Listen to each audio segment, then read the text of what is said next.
Hello, my name is Lauryn, and in today's podcast, we will be talking about politics and people's views of it in Philadelphia in this podcast. First, I will explain some basic information, and then I will continue the rest of the article. I will have some major events that happen in mayor election results, and it will be how people's political ideas changed over time because of the type of people coming to our city changed over time.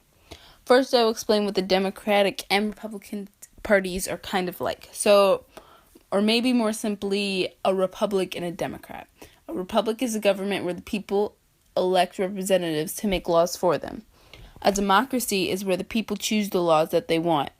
These are the principles that the party follows, and you are either a Democrat or a Republican. Now that you have the basis, we will go straight to the topic. From the middle of the 19th century to the middle of the 20th century, only 3 Democrats have been mayors. This then included 36 years of straight Republican rule, even though major cities like New York and Chicago were mainly Democrat and were great political figures.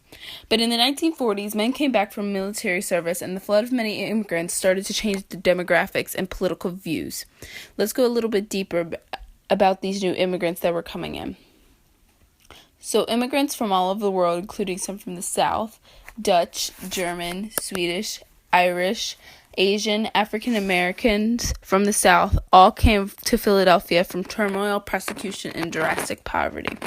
When free slaves came from the South, they needed a place to live and then settled in the north and west of Philadelphia. They found individuals that spoke their language and be able to hire them based on their skill sets. For example, people who made leather from Poland, lace makers from Ireland, and cigarette makers from Puerto Rico. Even with all this new immigration, Philadelphia was still behind with the rest of the country. New York had numbers like 40% of its population were foreign-born, while Philadelphia had its peak at its highest point of immigration in 1870 at 27%. Because of all these new immigrants with soldiers coming from World War II caused the political opinions in the city to change. Many former slaves came having loved new President Franklin D. Roosevelt principles. The force of evil was the Republicans at the time of this new political revolution. The last Republican mayor was Bernard Samuel, elected in August 22nd, 1941. After the death of the previous Republican mayor, Robert Lamberton. He was called Barney, so that's how we're going to refer to him from now on. He also had the longest term ever served that was over 10 years long and amplified a Republican leadership until the end of his term. But after his very long term, they pushed the Home Rule Charter of 1951, which prevented a mayor to serve longer than 2 terms. Even so, then a law that had been put in place was lifted so that a mayor could be reelected. He then won sufficiently against Richard Dilworth, but later Dilworth was elected city treasurer. This was slowly bringing down the Republican Party and their favorability.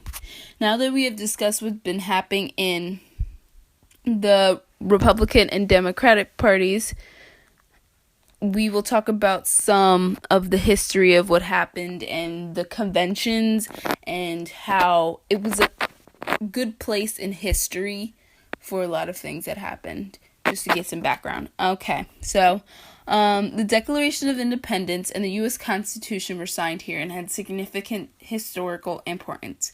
Many presidential conventions for both Republican and Democrats have taken place in Philadelphia from 1848. Though the first presidential convention was held by the Whig Party with about 300 delegates, their consensus Whigs from the North, anti-slavery, and their candidate was Henry Clay. And there was the Cotton Whigs from the South and supported the Mexican-American War, and their candidate was Zachary Taylor. The convention was held at 9th and Sansom Streets at the Chinese Museum. Taylor won the convention and moved on to win the general election for title as president. Since then, there haven't been any other Whig nominees, but there have been many Republican and Democratic nominees up to the year 2000. Only though a few of them actually became president, like Franklin D. Roosevelt and George Bush. In fact, this year in 2016, the Democratic election will be held here in Philly in late July. Now back on track to shifting political ideas in Philadelphia.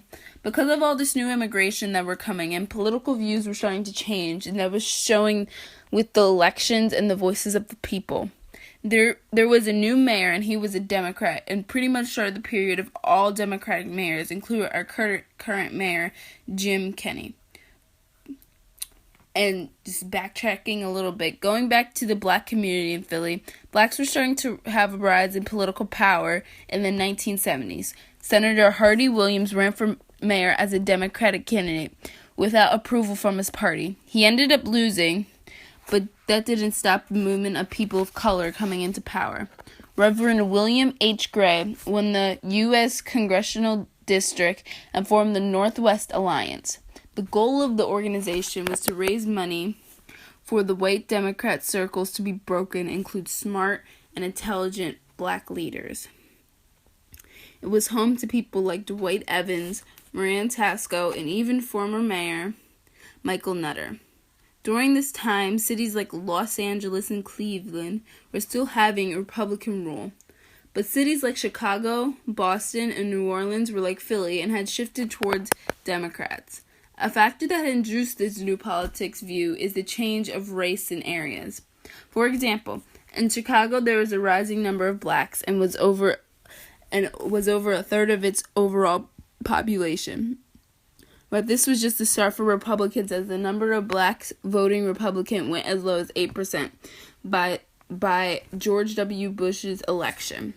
Moving towards the present, Al Taubenberger ran against Mayor Nutter in 2007. Remember Republican Mayor Bernie in 1947? He was the last Republican mayor, and this was not even a breaking point in the streak of the new Democratic mayors. He was pretty much unknown anyway, besides the chairman of the Northeast Chamber of Commerce, but was the best opinion for the Republicans to support. Taubenberger said himself that on a scale from 1 to 10, he thought the chances of getting position as mayor was a 3.5. So that shows how confident he was. He knew he wasn't going to break the streak. Even that number was very forgiving. Nutter got a staggering 83% of the vote, which is 223,000 votes to Taubenberger's 46,000, which is a huge difference.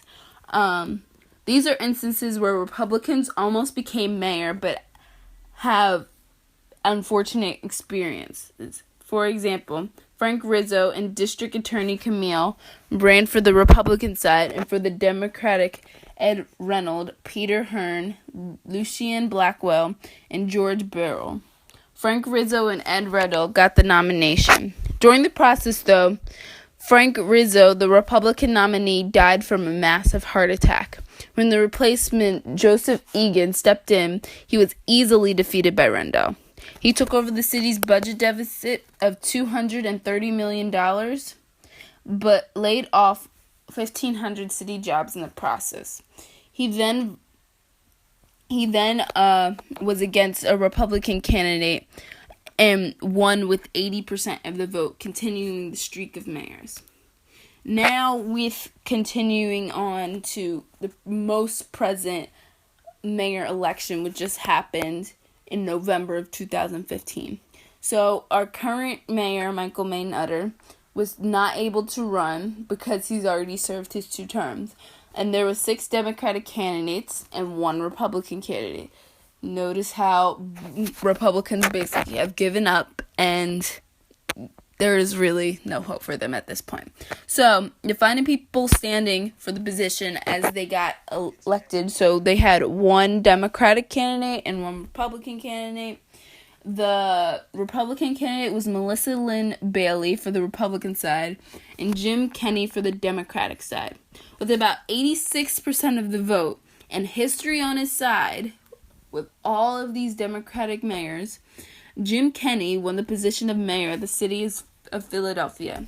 He was inaugurated on January 4th, 2016. From around the 19th century to now, people's political views have changed based on their own needs. We went from 3 Democratic mayors in a century to not having a single Republican mayor in the 50 years most previously. Our political views have really changed based on who have lived here and what their struggles are and how they grasp toward political leaders to guide them in the right decisions and help them in their communities and to just live. Thanks for listening. Bye.